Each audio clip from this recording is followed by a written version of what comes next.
I'm back and better than ever. I'm back. Oh, God, my voice is not what it needs to be right now this morning. What's up, everybody? It's your boy, WxG the Dory, coming at you again with the All Out review. I know I haven't been putting up a lot lately, but, you know, life. Well, fuck life right now, because now it's time to talk about wrestling and my favorite wrestling promotion in North America. And, this is going to be a rough one, ladies, babies, everybody. So, let's get it done. It's All Out 2 review.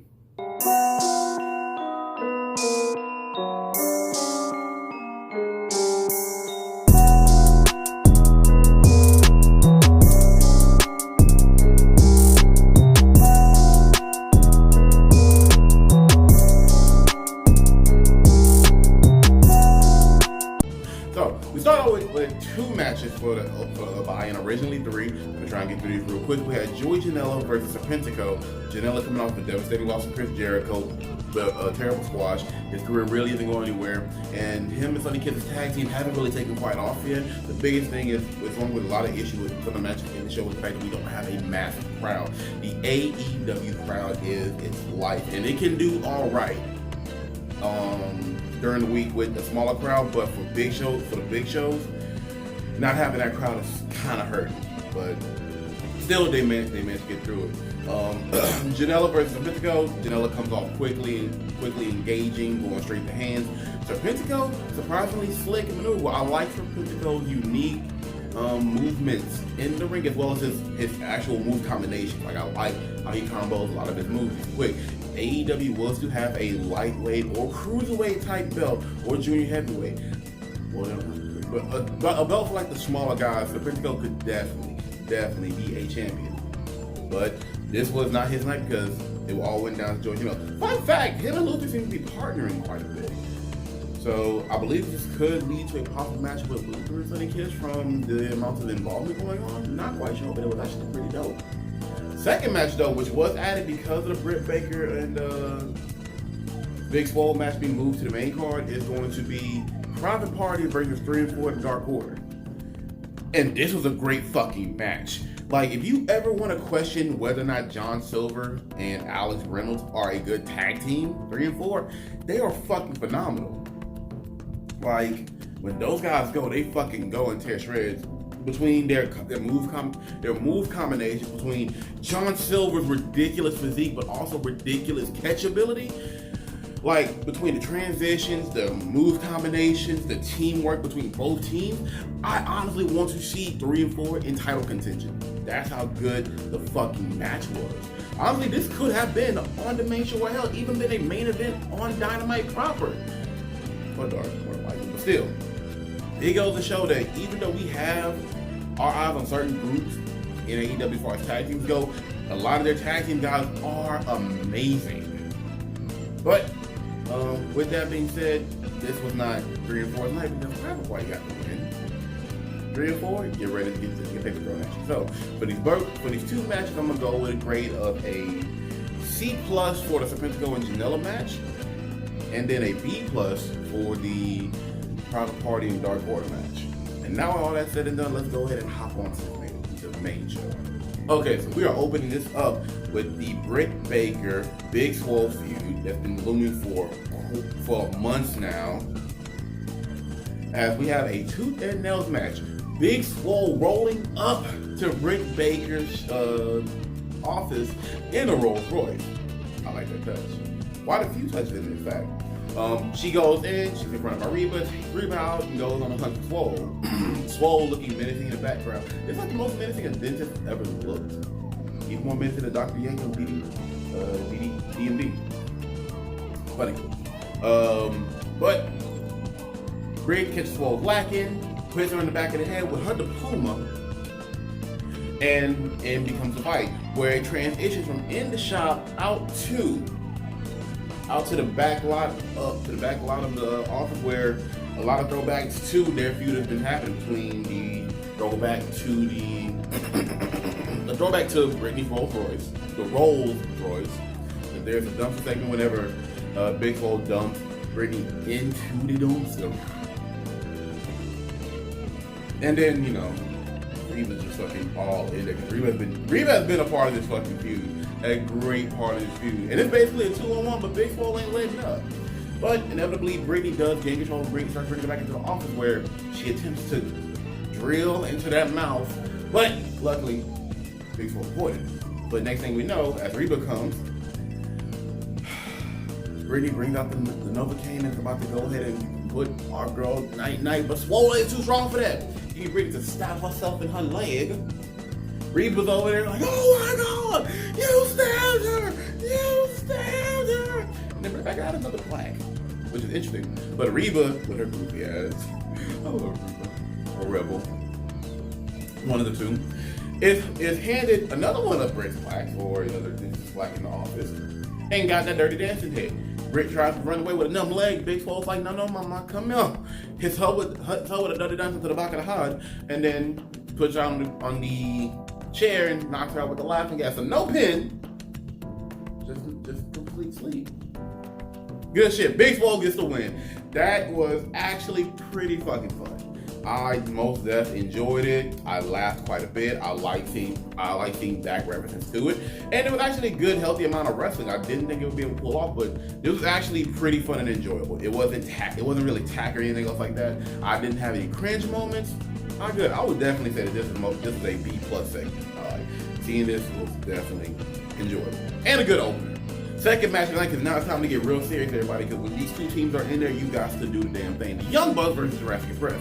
Now this is a tag match for the winners of the previous 4v4 tag match on Dynamite. I thought that this might have title convention meanwhile, but I guess just now it's just being on the show to, you know, put a little money in your pockets. Young Bucks versus Jurassic Express, and the Bucks, they are ruthless. They are cold and calculating in this one. And I honestly thought that they were gonna be way too heated to function correctly, but I wasn't miscorrected. They fucking handled the fuck out of Jurassic Express. And these it's looking like the Bucks of all. We're talking about the Bucks that used to run roughshod over Ring of Honor and New Japan Pro. And for what happens later tonight, it makes a lot of sense. Jurassic Express, by all means, were the underdog baby faces. And it astounded me the way that the Bucks not only how they worked Jungle Boy, that was not going to be without question, but they even managed to mentally stay on top of Luchasaurus. Don't get it twisted. Luchasaurus and Jungle Boy both coming back at it. They were swinging uphill, but they were actually making some progress and leeway, but it was not enough. When the Bucks are like this, you're damn near not going to stop them. And the Bucks got the 1, 2, 3 on the board, but hey, it was still a stellar match. I fucking enjoyed it. Great tag action as always. Another B+ match. Honestly, I feel like what really lacked for me is like in-depth story building for this, because I thought that we were going to get more in terms of something to really get a feud going as opposed to a regular match. But hey, that's fine. I do hope that Jurassic Express does bounce back tonight, because I do enjoy Jurassic Express, but they've got to up their stock. They lose too many times in these big match scenarios. But enjoy the match.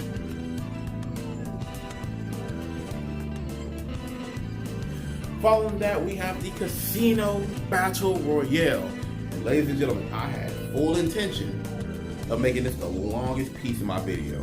I'm talking about in order of elimination. I'm talking about not only the suits, but order of eliminations and who eliminated who. I got 3/4 there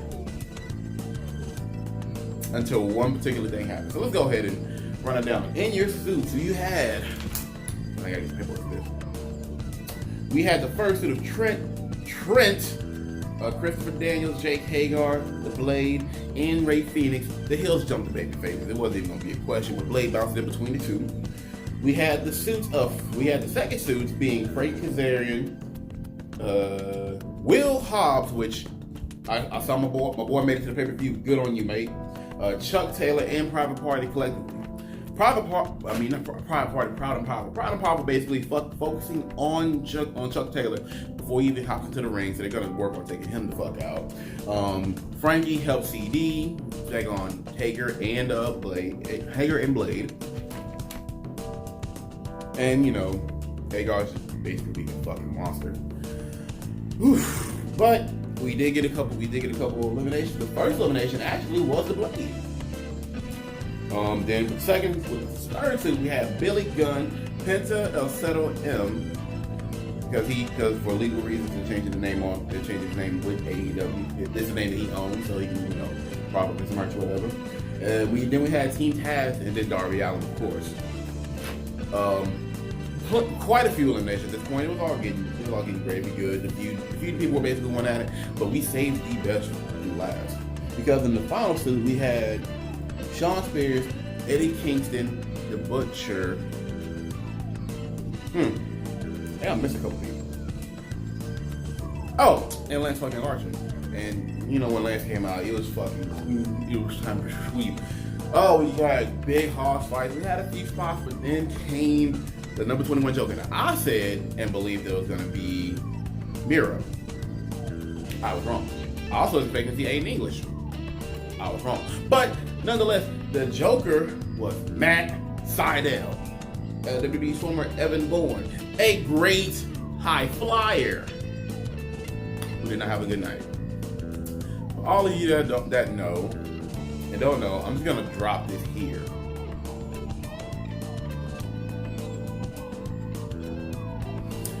Yes, that happened. Now then, I'm not gonna laugh at this man's pain much. Luckily he was fine. It appeared I thought that he had banged his head on the buckle. No. He freaking dropped the arm on the rope. And yeah, he landed on his back and everything. It was a bad spot. Like it's astounding. He hits that shooting star press like it's nothing. Maybe the ropes were a little too slick. Maybe it was just a little too knocked up. Well, I don't know. Maybe he got a little excited. But whatever the case was, he did bounce back and was contributing to the match. He was getting shit done. You just hate to see it. You just hate to see it. Well, that hurts it. But when it comes down to the Final Fours, I was slightly off. Quite a few off on mine. I think I might have had one. Because the Final Fours ended up being Lance Archer, Eddie Kingston, Matt Sydal, and I think was it Will Hobbs?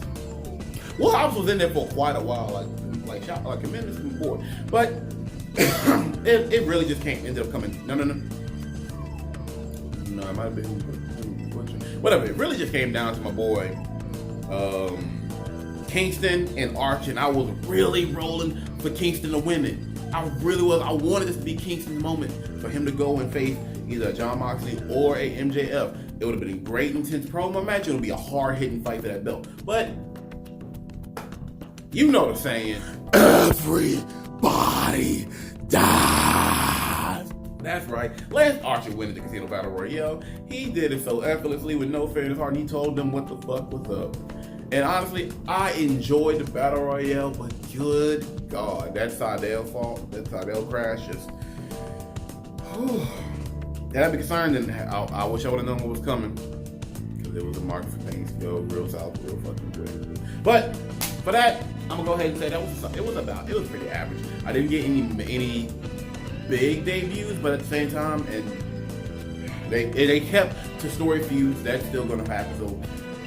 So story building for in-ring actions, for interest in eliminations, and ability to keep my focus. I'm gonna give it an average B. That was good.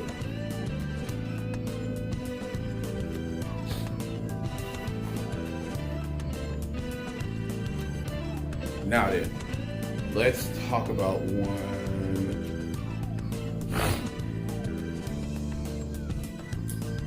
Now we got to talk about it. We must talk about the Broken Rules match. The last man standing match between Matt Hardy and Sammy Guevara. And this does not bring me joy to talk about. Growing up, Matt Hardy was my favorite wrestler. I loved Matt Hardy. I was a MF devout. And when he went off to TNA to bring to the world his doctrine of broken brilliance, I was hooked all over again. And I've been supporting Matt Hardy since. In the last man standing match, I'm not even going to talk about the match itself, but I'm going to talk about the botch, the bump. Matt Hardy and Sammy Guevara on the system, and Matt Hardy gives it up a little bit. And the way that it was going to end, Guevara was gonna spear Hardy through a cane. He did, but overshot it. And Matt's head and back, upper back, shoulders, everything hit the concrete. Matt Hardy got a bell clock. You can tell from the other time he was down, and then he came back too, but he was going up and trying to keep the fight going. And Matt Hardy is old school. He is a traditionalist. You finish the fucking match. He came in the attitude area. He came in the area where you had Stone Cold Steve Austin finishing a match when his neck got fucking wrecked. Where Triple H, having one of his quads blown, finished a fucking match. You finish the match. And through every fucking thing. And that was the gnarliest fucking bump I can imagine. Matt Hardy regained composure enough to go to the final spot where he had to climb up the railings in the Shane Man Steve Blackman segment moment for this, and he finished the match. He won it. He went straight to the fucking hospital. His wife was not happy. It's on the tweets. People online making fun of this shit. It's not. And to the people into the WWE fanboys that are gonna be like, you know, this is why your company's trash. Y'all do stupid, dangerous spots and everything else. First of all, plenty of people do this in wrestling. WWE used to do this shit a lot. And you're not gonna fucking dog somebody on how they want to run their match, especially when they have control over it. All I'm gonna say is the man fucking finished the match. He went to get checked out, and hopefully he's gonna take a nice long break after this. But Matt, do not take them fucking risks anymore. I want to see you do more for this business. Do not do that again. You're too old. Yeah, that bump was fucking crazy. I know, right? That bump was fucking crazy. Hey, yo, but that boy got hard because he finished that shit. That's not getting a grade, and it will be a dark mark on my grading for this show. Because after that bump, it was hard getting the people back in. It was already hard because of how few fans there were.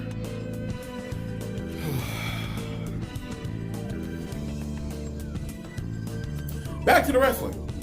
So, following that, we have Thunder Rosa versus Shida. And what in a match that should have been in front of a fucking crowd. This match was great. For people that say the AEW Women's Division cannot actually have good matches and or do not get enough representation, this show, A, gave them a lot of shine. B, shows that they can go and that they can have great matches. And C, is why we need to invest more in AEW's Women's Division. On the main card, again, on the main show, Dynamite has not had many segments with women. Keep in mind, a lot of people didn't come to AEW for women's wrestling. And there are people that's like, well, AEW shouldn't have women's wrestling. Look, watch fucking Dark, or wait for them to have a second show, or wait for them to add a third fucking hour so they can actually give more to these women. At the same time, a global pandemic has hurt their women's division because they actually have a very healthy and popular women's division. Good God. But no, this match was fucking great. Like, Thunder Rosa put on for the NWA. And she was having Sheeta's number for majority of the fucking match. Sheeta, our champion, had to punch back uphill from Thunder Rosa, raining down blows. You want to try and get technical, Thunder Rosa. You want to try and throw strikes, Thunder Rosa throw strikes. She will lock you up, isolate your limb, and break it. Sheeta had the fucking heart to be able to come back in this goddamn match. But I am a firm believer this should have gone to Thunder Rosa. Like Thunder Rosa. If we can have more women's matches with AEW and the NWA, please give it more. I want to have a AEW versus NWA show. Even if it's just gonna be for the women, that's how great this fucking match was. It was only hindered because it followed that Matt Hardy segment. The crowd was out of it, and the women were doing a damn good job getting people back in with these spots. It was nothing reckless. It was very technical, smooth. It made a lot of sense. Oh my God, this was by far AEW's best women's match in the entirety of the series right now, and I need them to like match this shit more. I need them to build a story and interest like this more.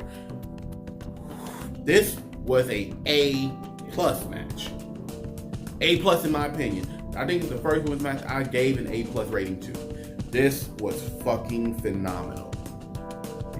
Now we're having 4-on-4 action. We're having a Dark Order versus, I'm gonna call them Team Cody, because these are all people who care and support Cody Rhodes. And you know, Dark Order's been kind of monkey shot. In this match, another great tag match.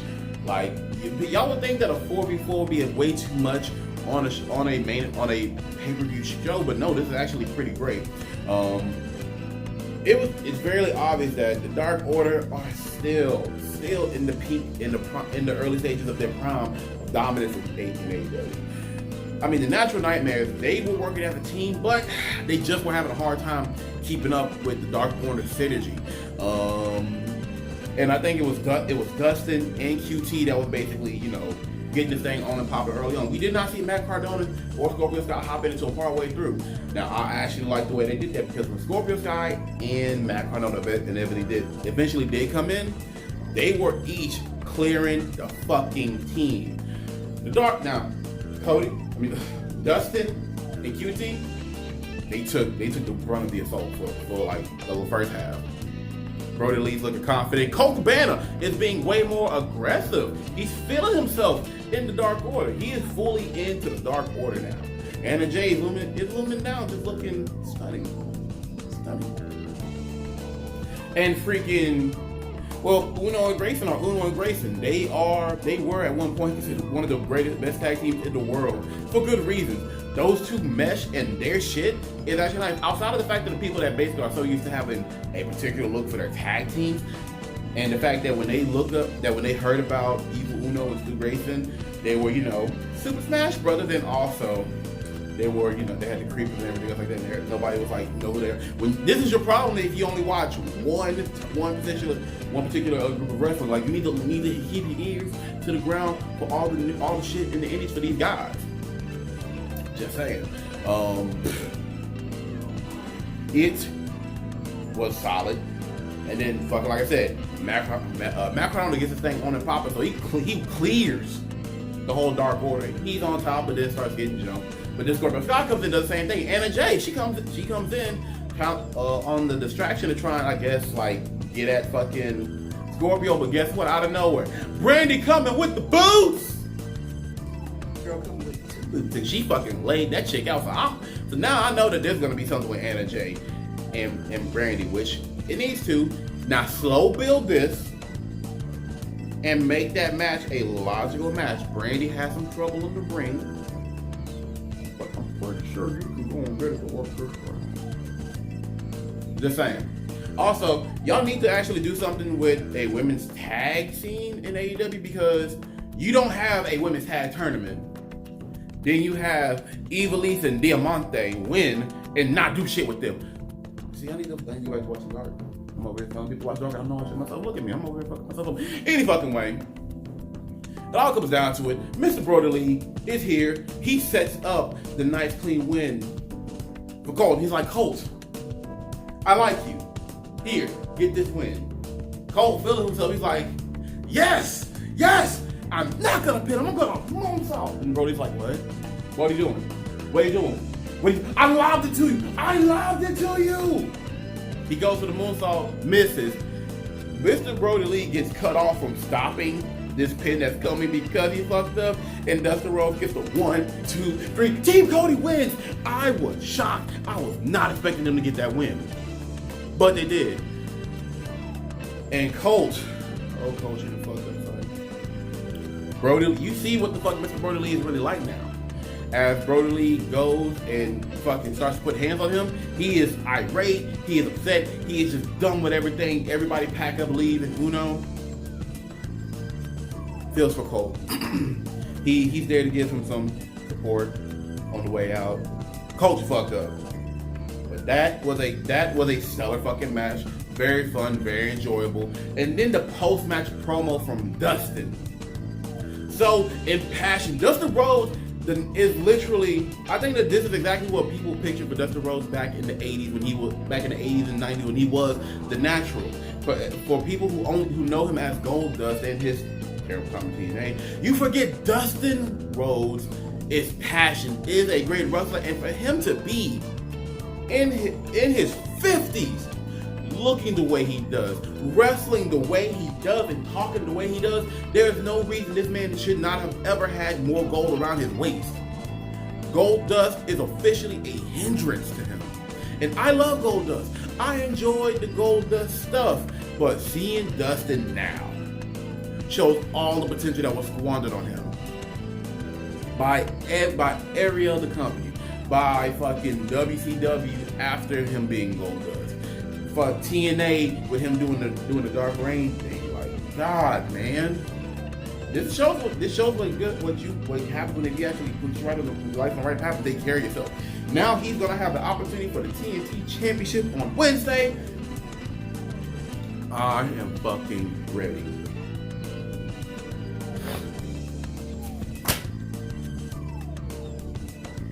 Alright, ladies and gentlemen, going down the final stretch, we got 3 matches left to cover. The next one we're talking about is FTR versus Hangman and Omega for the AEW Tag Team titles, and this lived up to everything that I wanted. And it's a goddamn shame because nobody's gonna sing the praises of this match.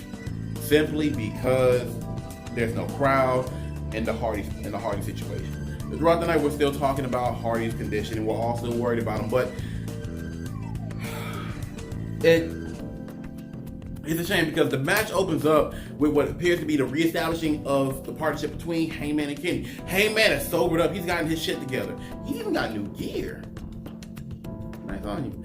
And so they're like synergizing great. FTR thought they were about to come and run some shit because they have been one of the best tag teams, but you forgetting, Hangman and Kenny have been together for a very long time. Are 2 of the best wrestlers in the world, and if you ain't know, they've been fucking up better tag. They've been fucking up great tag teams just like yourself. Ask the Bucks, and they were fucking shining on them early on. FTR struggled. Say it with me now, ladies and gentlemen. Punching uphill on team, dropping down bombs. That is what it was. FTR has rarely ever been in that situation. Rarely. I'm familiar with their matches. I watched them when I learned about NXT before, and I was watching NXT. This was hard, and things only changed whenever they smelled blood in the water. Because the moment that Kenny Omega got hit, oh, that was it. They knew. Hurt leg, hey, we got a dead fish right here. They fucking isolated the fuck out of Kenny, working this shit out of him, and there was some times where he had to get a little dirty, but it's nothing new to the FTR. They're gonna do what they gotta do to get shit done. Hangman is itching to get back in for that hot tag, and when he does, it is on, baby. I mean, it was like me catching my second win. I'm like, let's go! Oh my god, I'm just feeling the shit. I wanna watch it. I gotta watch it. And Kenny, through hurt and everything, he's pulling himself up together and getting it. He's signaling, last call, let's fucking do it. But they couldn't get it through. And unfortunately, the match comes to an end because a missed Tom B trigger on Paige, and Paige is laid out cold cocked. That's it. He's just done. It's done. And Kenny, and it took 2 spike power drops to get him off, and Kenny tried to stop the second one, but Kenny's hurt, man. He couldn't do it. 2 spike power drops, 1, 2, 3. We have new AEW Tag Team Champions. This amazing title reign from Paige and Omega has come to an end. And with that, the friendship between them is officially severed. After post-match, Kenny Omega gets a trade and looks like he's about to whack him. And Kenny Omega's already been itching to fuck somebody up for a long time. Ask Marco Stunt. And well, there's nothing more to say other than this is it. Kenny washed his hands of Paige, and he just left. And he's followed out the hill entryway. And he goes back there, he sees the Bucks, and he tells them, we're out of here, let's go, I'm done. You know, it's time to clean everything up. You gotta listen closely, because this fucking, man, Kenny Omega is no longer giving fucks. Kenny Omega is either going back to the cleaner, or he's gonna be the next level of the cleaner. Whatever the fuck, Kenny's not a babyface anymore. Kenny's done playing games with all of you. Kenny Omega was great, and he lost. It is not even that he lost, it's because of who he lost to. He lost to FTR, the one thing he didn't want, who already fucked up the cohesion of the Elite. So the Elite, as we knew it, where we had everyone in from being the Elite, is now going back to the real Elite, in my opinion. The Elite. I'm talking about the 3. I'm talking about the Bucks and Omega. And it's time for them to fuck everybody up. That was amazing. That was an A+ match that just did not have the crowd for it.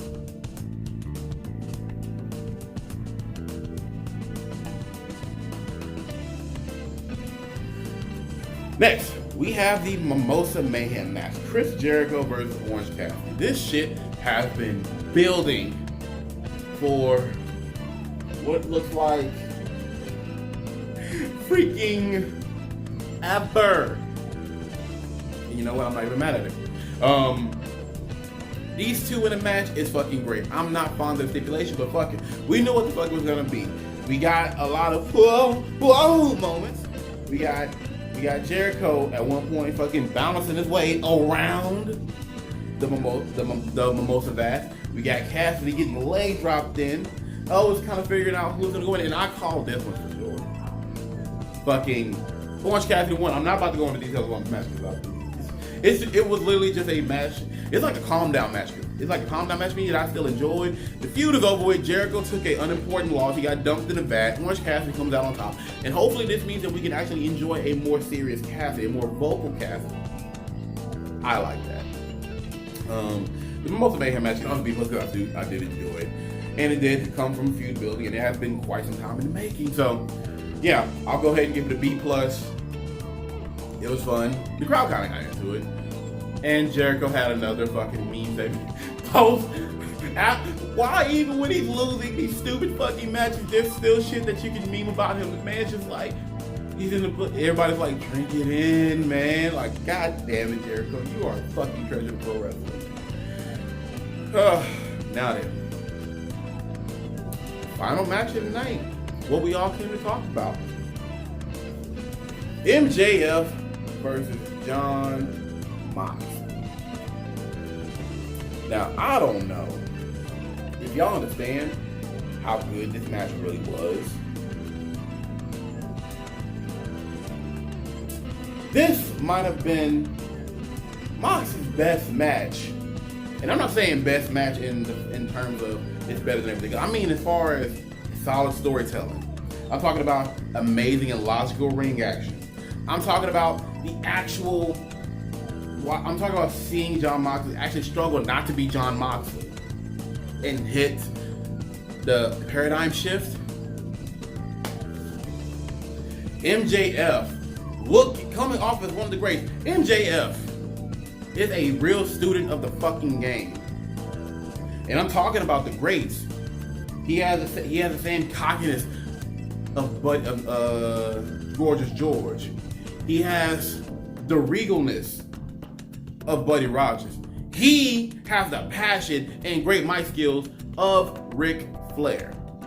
In ring, he is skilled. He can back it up. He doesn't have to be extra flashy, but he is very logical, methodical. And both of these men in this ring weaved a great story. I mean, MJF feeling very confident and cocky, but John Moxley, he's not just gonna fucking let you think you about to run roughshod on him. And he's gonna goat you. And inevitably, he did goat MJF. MJF got cocky like he always did. Went to the outside and guess the fuck what? You come with that Crimson Mask, son. And it doubled up on him. Like he had a first Crimson Mask. It got sweated off and everything through the match. But Mox, he had to remind you that nah, I'm Moxley. I want blood. I'm motherfucking shocked. And we get a second drizzle of blood. Like good God. And it's funny because you know MJF is a hardcore guy, but he will bleed, and when he does, he fucking man.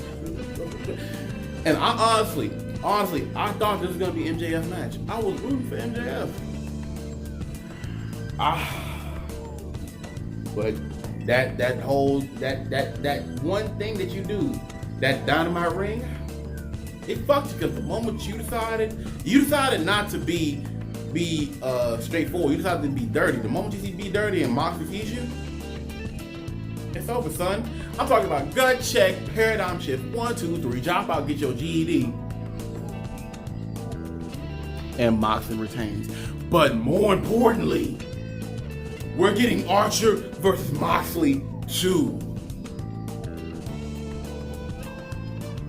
Oh, okay. I gotta hold it in. I'm gonna let this one chill. Moxley and Archer got history in New Japan. Now they're about to have this shit in AEW for the AEW World Title.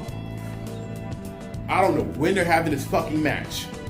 This better be at full fucking gear. This is going to be a fucking war. This is going to be a bloodbath. And I cannot wait. All right, cool. I was looking previous thought. But no, that match was fucking great. That was another A+ match. It's fun. It's sad. With a crowd, this would have been a fucking hype match. It hurts. It hurts that, you know, this night got marred by 2 major botches. One bad botch and 1 devastating bump. It was so hard for AEW to come back from the Hardy spot, but you know what? I said what I said about it. The man made it through, but that really fucking hurt the show. It hurt the show a lot. And as much as I would love to say that this was actually a pretty good show, I would have definitely rated this a B. I would have rated this a A- show. No, actually no. I probably would give it a solid A. Not everything was perfect. Not everything was story based, but a lot of it made sense. A lot of the matches were good, but that Hardy thing really brings it down. I'm gonna rate this one a B, because after that it was hard to get into, and some of the latter matches did suffer, especially that amazing women's match. Yo, thank you for rocking with me. Thank you for watching the video. I know this is a very long one, but I had a lot to talk about. This was a really stacked show. So thank you all. If you made it this far, love, thanks. I appreciate you. I'm going to be probably trying to get something done again today. Maybe. We'll have to wait and see. But you guys have a great evening. It's been your boy WxG. I'm going to fucking sleep. We out.